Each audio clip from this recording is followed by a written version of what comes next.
Dave. How's the patio?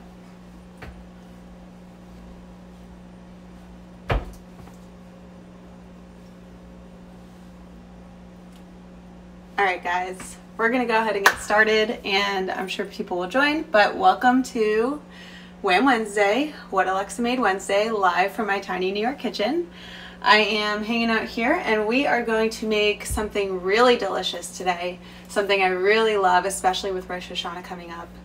We're going to make roasted delicata squash with za'atar and tahini. So what I want you guys to do if you're cooking at home is go ahead and put your oven to 400, and we'll go ahead and dive in and we'll just chat as we cook and get going from my tiny New York kitchen. So let's get this party started. So what are we working with? We have our delicata squash, which is, it's a very good squash. I recommend it. I think butternut gets a little bit too much credit during the fall, but you should reach out and check out other squashes because other squashes are good. We have butternut, kabocha. Today we're using delicata squash, which is a very gorgeous, delicious squash. We are also working with some neutral oil, which we have hanging out here. We're also working with some salt, some za'atar, some lemon, tahini, and finally we have some pomegranate seeds, which are so beautiful and ready to go. Alrighty, so we're gonna get started with our roasted delicata squash with za'atar and tahini. So I want you to take your delicata squash, and what you're gonna do is you're gonna halve it. And on the inside, it looks like most other squashes that you might be used to. So it looks a lot like your butternut squash or what have you not, where it has that like kind of fleshy interior with a bunch of seeds. So what you're gonna do is you're just gonna take this, once you have it, and I want you to be really careful when you have it, because like most squashes, it's kind of hard to open and it can be really tough. So I want you to take your delicata squash and you're just going to take a spoon, and what you're going to do is you're just going to take it and kind of scrape out the interior, kind of like you would with a pumpkin, and it kind of feels a little bit like a pumpkin too. And if you want, you can go ahead and save those seeds. You can save the seeds in most squashes, oops, but these seeds also work really well if you want to just wash them off afterwards. Separate them from the rest of the flesh, and then you can roast them the same way you would with pumpkin. I think, you know, if you wanted to like go Inception and do a zucchini, or sorry, a za'atar delicata squash seeds to go along with your za'atar delicata squash, I think that would be really cool. But something like honey would work well here, or some curry powder or something else would also work fabulously. So once you have your excavated delicata squash, you're going to go ahead and take your knife, and again I want you to be careful here because these things are tough to work with, and you're just going to slice the top off and then slice the bottom off and turn it over, and then you're just going to make equal sized little wedges. And I think delicata squash is one of the prettiest squashes. It looks a little bit like a cartoon when you cut into it. Sorry, that has a little hair on it, but it's just a very gorgeous shape on the inside. Here we go, this is a better example, where it looks a little like a cartoon, right? And some other tips when you're cutting anything that's tough to cut, anything that's hard or extra thick or anything like that, I want you to take your biggest knife because you're going to get the most leverage with that kind of thing. And don't be afraid to pull out the big knives. I know a lot of people like the little knives because they're a little easier to handle and a little less intimidating, but take out your biggest knife. Make sure it's super, super sharp. Most injuries happen with dull knives rather than sharp knives because you slip and you start cutting other things.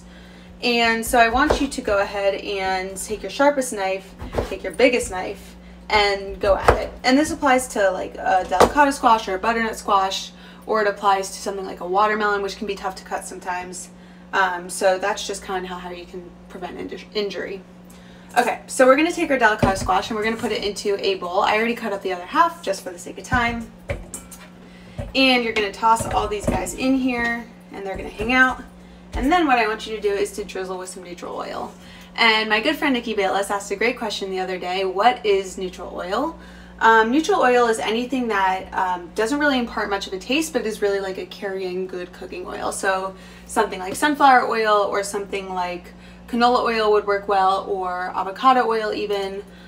Something that, and I generally use it when I need to do things on high heat, and because our oven is at 400 degrees, this would qualify as high heat. You don't really want to use like olive oil here because it generally has a lower smoke point and will start to burn before it starts to cook your food.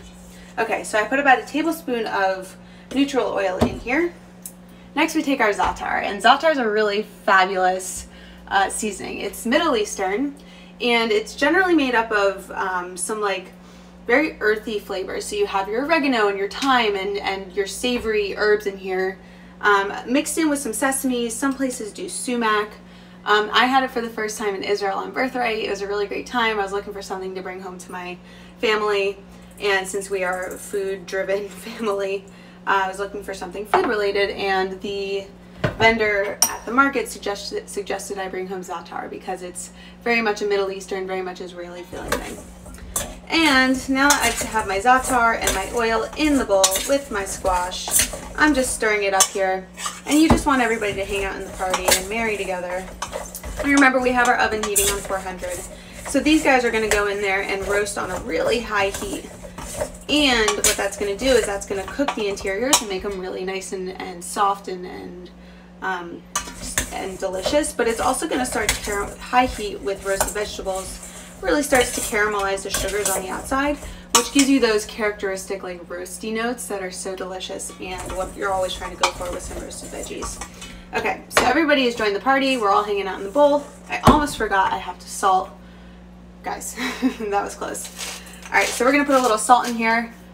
Real quick, if you guys like my salt mill, I'm obsessed with it. It's from Upwell, and I'm doing a giveaway with them right now. So if you go and check out my post from 2 days ago, you can go ahead and enter the giveaway to win this and its partner, the Pepper Mill, and they're really fabulous. It's a really great eco-friendly company, and I've been loving my salt mill ever since then. So quick plug, go to my post from 2 days ago if you want a chance to win. The giveaway ends on Thursday. Okay, everybody join the party. We're looking good in here. And now I'm going to take a regular sheet pan. Can you guys see this? There we go. That feels right. And we're just going to lay them all out. And with any roasted vegetable, you don't really want them to overlap. You want to make sure they get nice and spread out in the pan. We're going to use our hands here because it's just going to be more efficient. And you want to make sure that nothing overlaps, nothing touches as little as possible. Realistically, they're going to shrink as they lose moisture in the oven.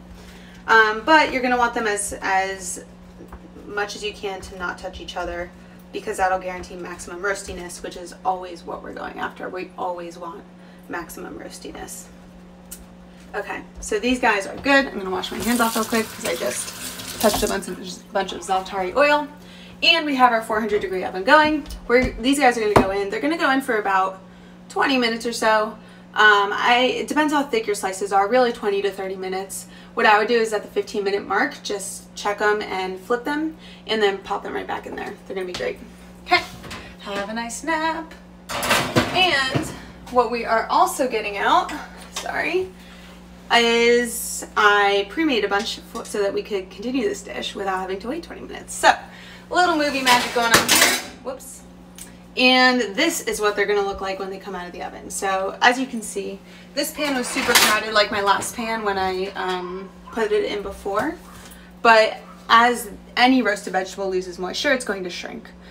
So you guys can see here that we got some really nice roasty bits here. Like this guy is, I think, my favorite one of them all because he's looking really pretty. And again, those roasty notes are going to manifest in brownness, which makes it crispy and it makes it delicious, and the insides are just going to get nice and soft and gorgeous. Love it. I could talk about it all day.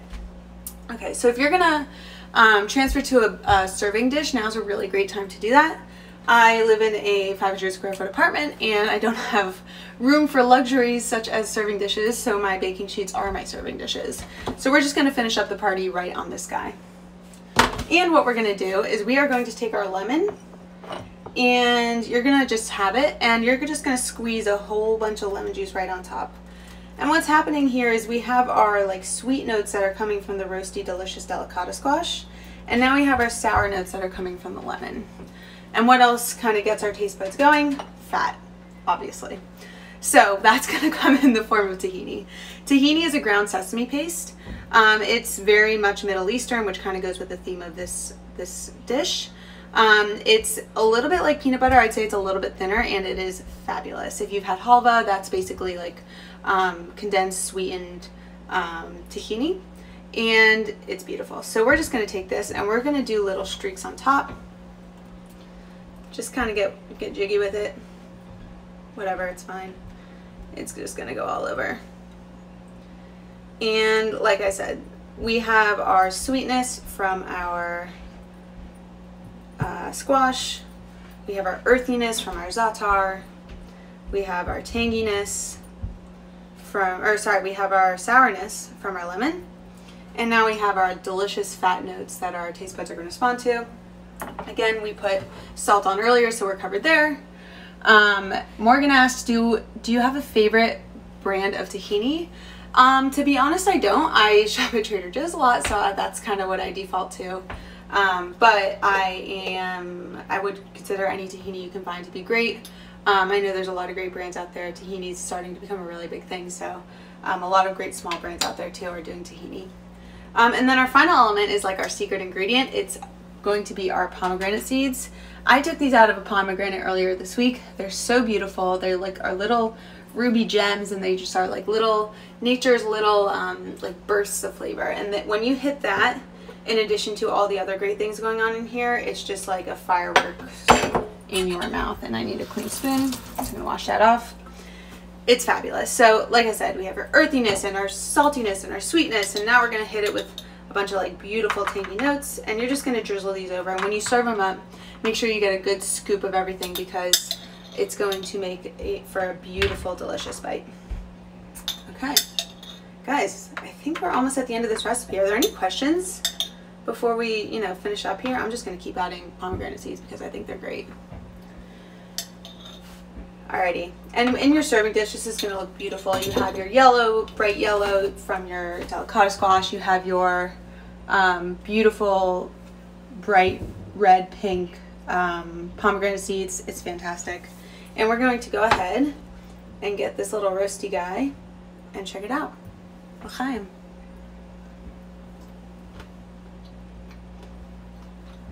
Pretty good. Alright, guys. If you're observing a Rosh Hashanah, this is so perfect. It has the pomegranate, which symbolizes New Year. Feels very Middle Eastern. Feels very fall, because you have the squash going on. I totally recommend it. If you are not observing Rosh Hashanah, make this dish anyway, because it is so good. I really love it, and I hope you will check it out and let me know how it goes. So guys, thank you for joining my Wednesday. That was so much fun. If you have suggestions for recipes for next week, I want to hear from you. What do you want to see? And we can all hang out next week at 7 o'clock on Wednesday. So I will see you then. Thanks.